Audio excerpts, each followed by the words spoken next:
10th class के इस video में आज हम प्रश्नावली 6.5 पढ़ेंगे। इसमें हम जैसे हमने इससे पूर्व वीडियो में प्रमेय संख्या 9 और 10 को हल किया था।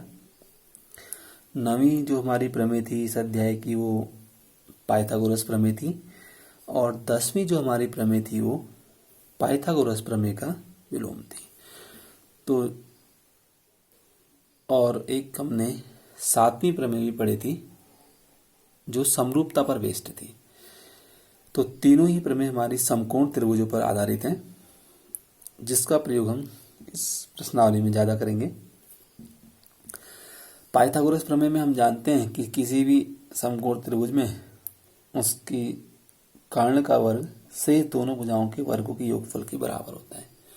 और विलोम में हमने ये सिद्ध किया था कि अगर किसी त्रिभुज में कर्ण का वर्ग शेष दोनों त्रिभुजों के योगफल के शेष दोनों भुजाओं के वर्गों के योगफल के बराबर हो तो कर्ण की सम्मुख भुजा समकोण होते हैं। तो क्वेश्चन नंबर फर्स्ट स्टार्ट करते हैं। हमसे कह रहा है कुछ त्रिभुजों की भुजाएं नीचे दी गई हैं, निर्धारित कीजिए कि उनमें से कौन कौन समकोण है। इस स्थिति में कर्ण की जो लंबाई है वो भी हमने ज्ञात करनी है। तो टोटल हमारे इसमें 4 खंड हैं। सिंपल है, जैसे हमने 7, 24 से 25 दिया है तो अनुक्रम से हमने ए बी सी मान लिया।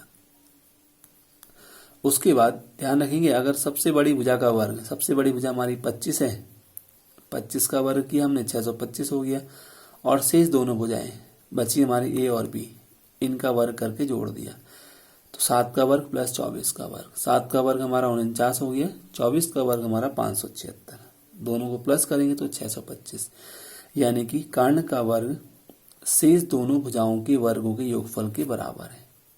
अतः सबसे लंबी भुजा शेष दोनों भुजाओं के वर्गों के योग है, यानी कि जो दिया गया त्रिभुज है वो समकोण त्रिभुज है और इसमें जो कर्ण की लंबाई होगी वो क्या होगी, सबसे बड़ी भुजा कर्ण होती है 25 सेंटीमीटर। इसी प्रकार से सेकंड पार्ट हमारा है a बराबर 3, b बराबर 8, c बराबर 6। सबसे बड़ी भुजा हमारी b है तो b का वर्ग 64 हो गया और शेष दोनों बची हमारी a और c, यानी कि a का वर्ग प्लस c का वर्ग, 3 का वर्ग प्लस 36 का वर्ग, इनको जोड़ा हमने तो आ गया 45, यानी कि ये दोनों आपस में बराबर नहीं है। यानी कि ये जो हमारी सेकंड वाला जो पार्ट है इसका वो पाइथागोरस प्रमेय को संतुष्ट नहीं कर रहा है। तो जब समकोण त्रिभुज नहीं है तो उसका मतलब कर्ण भी उसका कुछ नहीं होगा, छोड़ देंगे इसको यहीं पर। तीसरे खंड में ए बी और सी क्रमशः दिए तो सी हमारी सबसे बड़ी भुजा है तो सी का वर्ग हो गया हमारा 10,000, 100 का वर्ग, और ए स्क्वायर प्लस बी स्क्वायर हमने किया तो 50 का वर्ग प्लस 80 का वर्ग, 50 का वर्ग हुआ हमारा 2500 और 80 का वर्ग हो गया 6400, दोनों को जोड़ा हमने तो 8900 आ गया, यानी कि ये भी हमारा समकोण त्रिभुज नहीं है। लास्ट खंड है हमारा ए का मान 3 है, बी का मान 12, सी का मान 5।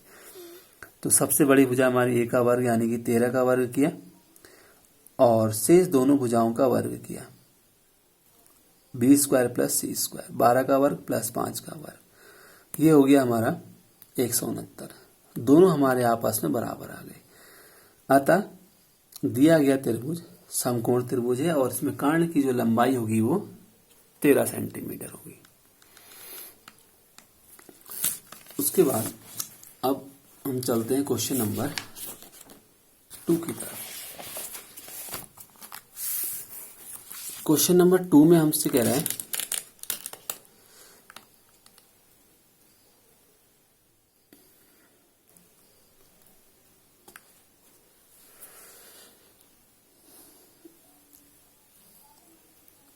पी क्यू आर एक समकोण त्रिभुज है जिसका जो कोण P है वो समकोण है तथा क्यू आर पर एक बिंदु M इस प्रकार स्थित है कि PM लंब है क्यू आर पर। तो हमने शो करना है PM स्क्वायर बराबर QM इंटू MR। ये हमारा जो क्वेश्चन है ये जो हमने प्रमेय संख्या 7वीं कराई थी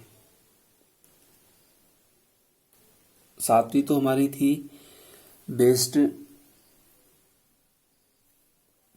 दो समरूप त्रिभुजों का क्षेत्रफल उनकी संगत भुजाओं के वर्गों के अनुपात के बराबर होता है। आठवीं थी हमारी समरूप त्रिभुज संबंधित, बिल्कुल सेम वही कंडीशन थी हमारी सातवीं जो आठवीं प्रमेय थी, उसी की तरह कंडीशन इसमें दे रखी है। आकृति हमने इसमें स्वयं बनानी है, इस बात का ध्यान रखेंगे। तो समकोण त्रिभुज है, इसने हमसे कहा है पी समकोण है, तो पी को हमने इस पोजीशन पे बना दिया है। बाकी क्यू और आर को हम किसी भी पोजीशन पे बना सकते हैं। तो हमने पी क्यू आर ले लिया, क्यू आर पर एक बिंदु एम लिया और एम इस प्रकार माना है कि जो पी एम है वो लंब है क्यू आर पर। इस कंडीशन को हमने प्रूफ करके लाना है। तो जो गिवन था वो हमने यहाँ लिख दिया है, ये हमने प्रूफ करना है।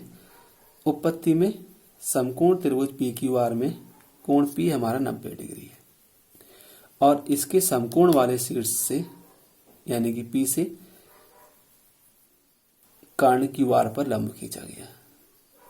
अब हमने सबसे पहले ध्यान रखेंगे जो आठवीं प्रमेय थी हमारी, उसमें हमने तीन चीजें एक साथ प्रूफ की थी। हमने ये सिद्ध किया था कि जो पी एम आर है वो समरूप है क्यू पी आर के।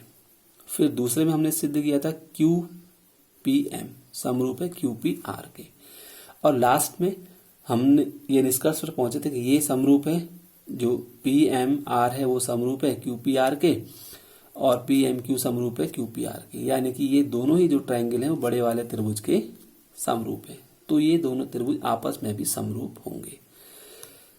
अब लेकिन हम यहाँ पर हम ये देख रहे हैं कि कौन कौन सी साइड आ रही है हमारी। पी एम आ रही है, एक आ रही है हमारी क्यू एम और एक आ रही है हमारी एम आर। इन तीनों का यहाँ पर यूज हो रहा है। सबसे पहले हमने इस चीज को पहचानना है, आकृति बनानी है और फिर इसको पहचानना है।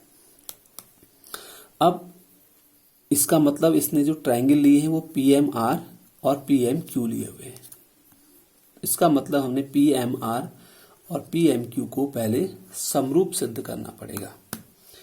तो हमने ये माना कि जो आर पी एम है, आर पी एम की जो वैल्यू है हमारी वो x है। अगर आर पी एम की वैल्यू x है तो ट्रायंगल हमने एम पी आर ले लिया, कोण m plus p plus r। m की वैल्यू 90 है, p को हमने x मान लिया, ये वाली वैल्यू जो है, और r की वैल्यू हम फाइंड कर रहे हैं। तो r की जो हमारी वैल्यू आएगी वो आएगी 180 माइनस 90 माइनस एक्स, यानी कि जो एंगल r की वैल्यू होगी 90 माइनस एक्स हो जाएगी। अब हम बात करते हैं एम पी क्यू। जब ये पूरा हमारा 90 है और ये हमारा वैल्यू है 90 माइनस एक्स, तो इसका मतलब जो क्यू पी एम है वो होगा 90 minus M P R. 90 minus M P R, M P R, और एम पी आर को हमने माना है x। इस बात को ध्यान रखेंगे। यानी कि जो हमारा r आ गया वो 90 माइनस एक्स आ गया, ये हमने x से माना था इतना, और ये वैल्यू हमारी आ गई 90 माइनस एक्स। अब हमने ले लिया ट्रायंगल, क्योंकि हमने समरूप सिद्ध करना है पी एम आर और पी एम क्यू को। तो इन्हीं दोनों को लिया हमने क्यू एम पी और P M R. P M R या पी एम क्यू दोनों एक ही बात है। अब हमें पता है क्यू एम पी और पी एम आर दोनों बराबर होंगे 90 डिग्री के, और Q P M 90 minus x है, और पी आर एम या एम आर पी भी 90 डिग्री माइनस एक्स है। अभी हमने ये सिद्ध किया है, ये भी 90 माइनस एक्स है और ये भी 90 माइनस एक्स है, दोनों बराबर है। अगर अतः समरूपता की ए उपकसौटी से दोनों त्रिभुज हमारे समरूप सिद्ध हो जाएंगे, हो गए। अगर त्रिभुज समरूप होंगे तो उनकी जो भुजाएं हैं वो आनुपातिक होंगी। अब कौन कौन सी, पी एम आर लिया हमने, क्यू एम पी और पी एम आर। अगर हमने क्यू एम पी लिया है। तो ध्यान रखेंगे, जैसे अगर हम मान लो बड़े ट्रायंगल की बात करें तो सिंपल है, इसमें तो लंब जो साइड है क्यू आर कर्ण होगी और पी आर आधार हो गया। लेकिन जब हम पी एम आर की बात करेंगे तो इसका जो लंब है वो पी एम होगा, आधार सी एम होगा और जो कर्ण है वो पी आर हो गया। इस वाले ट्रायंगल के लिए यानी कि पी क्यू एम के लिए जो लंब है वो क्यू एम होगा।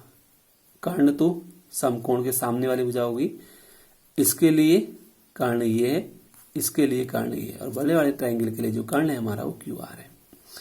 तो हमने लिया लंब बट्टे लंब यानी कि क्यू एम बट्टे पी एम और पी एम यानी कि इस वाले त्रिभुज के लिए आधार, आधार बट्टे आधार, लंब बट्टे लंब, लंब बट्टे लंब और आधार बट्टे आधार को हमने यहां पर लिया है।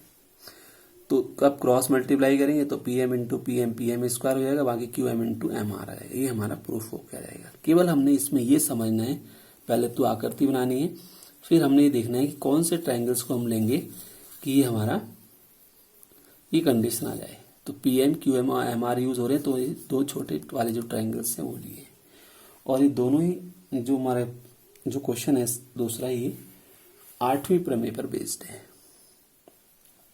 नेक्स्ट वीडियो में हम इसके आगे क्वेश्चंस को सॉल्व करेंगे।